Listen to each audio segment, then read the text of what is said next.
Alright, I want to make a video of this thing real quick. So, I think it was about this time last year I ordered a converter for this thing. And previously I had a PTC billet single disc that it was spec'd for a car that probably weighed 3,500 pounds. Made 1,000 at the tires. And anyway, I had all this stuff laying around, so that car was sold. So I had that transmission, that 80 back there. I had it.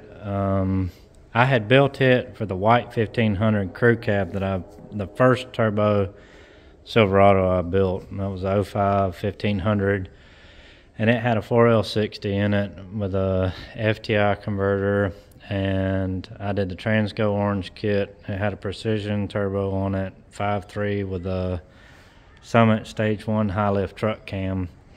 And this was before Michael had the dyno and before that whole deal. So I have no idea what kind of power the truck made, but it was on about 11 pounds of boost. And I towed this truck home with it actually from a couple hours away.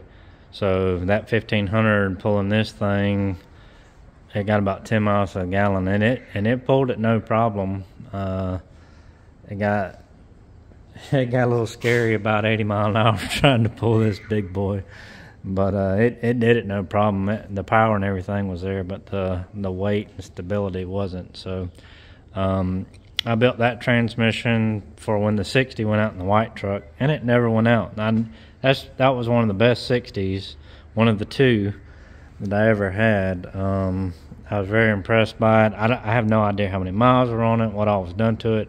I just did the Transco orange kit in it, and then, you know, the tuning I do and HP with it. And like I say, that FTI converter. Now, I will say about that FTI converter, since then I've had two of those converters fail.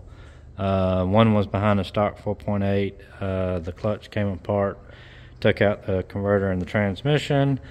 Both cases. The other case was that 6.0 Escalade that came apart and took out the transmission. And the PTC that was in this one, it held. Surprisingly, it held pretty well. I had a TrueCool 40K on there, and then I run the deep pan with the cooling fins through it on the pan that holds a gallon more fluid. And trans temps got hot a couple times on that converter. So then I went to the 550. That's a F550 trans cooler in there. And with the deep pan, this thing never saw over 100 degrees unloaded on 100 degree ambient outside. And it's running through the radiator too. So never had any trouble with trans temp or anything with this towing. It would get, the most I ever saw of this thing was like 150. So fast forward, I was basically daily driving this thing because everything else has been problematic. It's just been a rough few months around here for me anyway. Everything's been tearing up and just one thing after another, and I'm just trying to keep pushing through it, hoping that something better eventually it'll work out for me. But anyway, so I was actually going to get a transmission for that black truck that was up there. That black truck had a FTI converter in it behind the stock 4.8. It came apart and took out the transmission, so we had to get a new converter and got the transmission redone. So I was on the way home with that transmission, the 4L60 in the bed of this truck, was just cruising along on interstate, and I went to speed up, and when I touched the throttle, I felt the engine rev, and I knew immediately what it was. Because I had a cheap $100 Daco converter do that to me in a 4L60 years ago, and I didn't know what it was then, but I kept driving it, and it finally it finally came apart and took out the transmission. Well, and it didn't. I eased it home because I knew, I just eased it on home like I did this one, and was able to take the transmission apart, go through everything, clean everything up, get all the aluminum out, put a real nice TCI, I think it was a TCI converter I put back in, and man, that really changed that car. It ran really well. And so as soon as that one revved up, I looked down and my trans temps were over 200, and I was freaking out. So I was trying to get off interstate, parked it, let it cool down for a while, and this was a few weeks back. So it, around here the weather goes from 30 one day to 90 the next day. So it was actually a cooler day, and again, this transmission I've never seen over 100, just driving around normal and whatnot. So that was a bummer. I eased it on home, and I just now, I've got to get my truck fixed. I've got to get this thing back going. So I put it in last night, actually. I finished up the fuel system and everything on the Caprice, and got the return regulator plumbed in on it, got the pump wired on a relay, and got to get in touch with Michael and see when or if he'll be available this week to try to get finish up tuning that thing. So I get this thing out, and when I pulled the drain plug on the pan, it had a lot of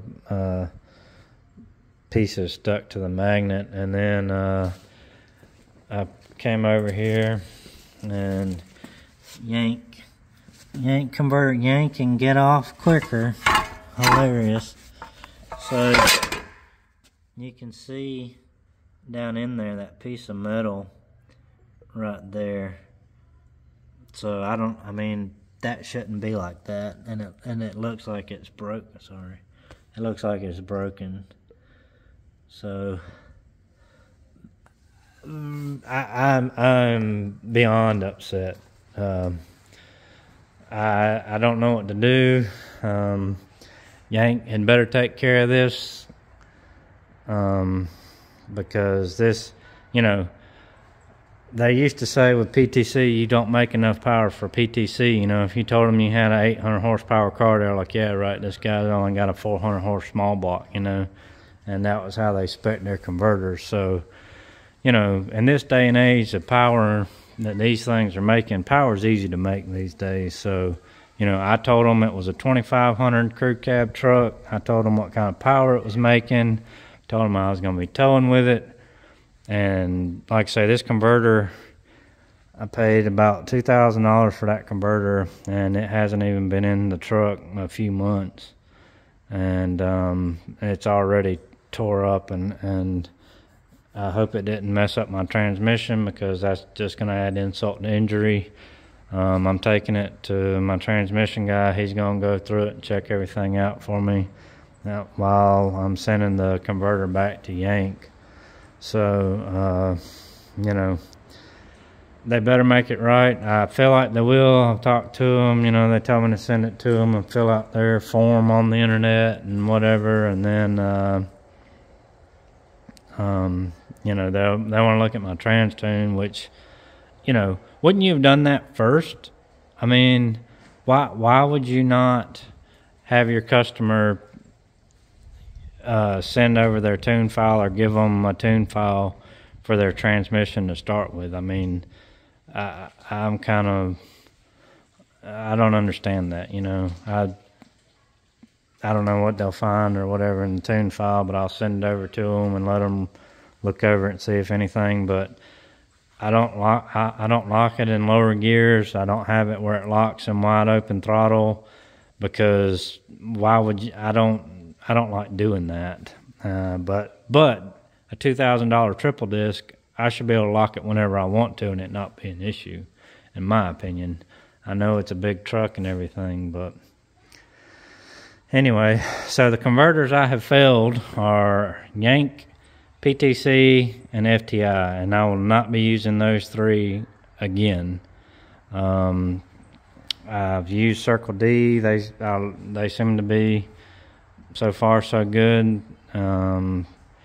I guess Jake's, I haven't used Jake's. Hughes, I'm gonna have to dig a little deeper. But the reason I went with Yank is because JFR, you know, he has the big high power trucks and everything, and you know that's what he ran in his stuff. And I went on their website and it had Tom Nelson on there, you know, with his twin turbo alien motor, with he runs Yank Converters and his stuff. Well, I don't know what happened. Like I say, I know the converter failed, and I don't know whose fault it is, but that shouldn't happen. It's a triple disc converter. It ought to hold what we're trying to do here. So anyway, probably while it's down, I'm cleaning up the exhaust. This is what happens when you're trying to build an exhaust and don't have any 4-inch. You cobble together every little piece you have, and that was a wastegate or something. I know, well, it's horrible, I know. That's why I'm cutting it out and redoing it while it's down, so it's gonna be a lot nicer and prettier. And there's my other section right here, so I'm gonna fix all that and tidy it up while it's down. And also I'm about to die to put a set of cathedral port heads back on this thing. I want to take the 243s off of the aluminum motor over there and stick on here. And it's going to bump my compression to about 11 to 1. My buddy claims he did. I trust him. He had an 11 to 1 motor with 10 and 12. I think he might have had 14 pounds of boost on it. In a 2500, it wasn't a crew cab, but I rode in that truck, and that thing was an animal. So he knows how to tune them and build them all. So it had a 78, 75 on it. So, but it was an aluminum 6.0 with 243 heads on it. And you know, I got to thinking about it, and it clearly skipped my little pea-brain mind that this truck has 823s on it. And I was talking to Michael's daddy when I was down there last time. We were talking about engines, and you know, because he's a machinist, and just what they've learned having the chassis dyno down there. And that was one of the things we were talking about, was, you know, the duration on the camshaft. You want to keep it low on these big trucks, and you don't want to use rec port heads because they make power, but it's up in higher RPMs, and you need that bottom end grunt to get these trucks moving.